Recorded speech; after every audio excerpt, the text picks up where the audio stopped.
شادی کے اگلے دن بہو سو کر اٹھی، تبھی ساس کی چیختی آواز سنائی دی، صبح جلدی اٹھ جایا کرو، ہم لوگ 6 بجے چائے پی لیتے ہیں، تمہاری یہ عادت ہم لوگ برداشت نہیں کریں گے، یہ تمہاری ماں کا گھر نہیں ہے۔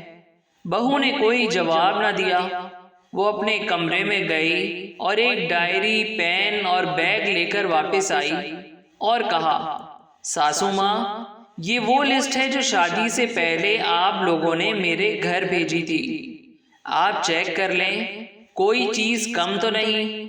ہونڈا کار 35 lakh, smart T V 52,000، fridge 85,000، washing machine 30,000، electronic سامان 1 لاکھ، صوفہ ٹیبل ڈبل بیڈ 2 لاکھ، نقد رقم 5 لاکھ۔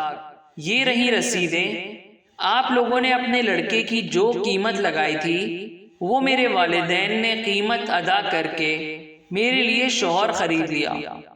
اب آپ یہ بتائیں کہ میرے بارے میں تو کوئی ڈیمانڈ نہیں کی گئی تھی کہ لڑکی کیسی ہونی چاہیے اور کتنے بجے سونا اور جاگنا چاہیے وغیرہ وغیرہ۔ پھر اس نے خوبصورت سے بیگ کی زپ کھولی، سب دلچسپی سے دیکھنے لگے۔ ساس نے پوچھا، اس میں کیا ہے؟ بہو نے کہا، میرے والد نے یہ ریوالور دیا تھا اور کہا تھا، بیٹی جب تک تم یہاں تھی تو تمہاری حفاظت میرا فرض تھا، اب تمہیں خود اپنی حفاظت کرنا ہوگی۔ ساس نے اپنی بے ترتیب سانسوں پر قابو پایا اور جلدی سے کہا، بہو تمہاری نیند ابھی کچی ہے، جا کر سو جاؤ، جب نیند پوری ہو جایا کرے تو خود ہی اٹھ جایا کرنا۔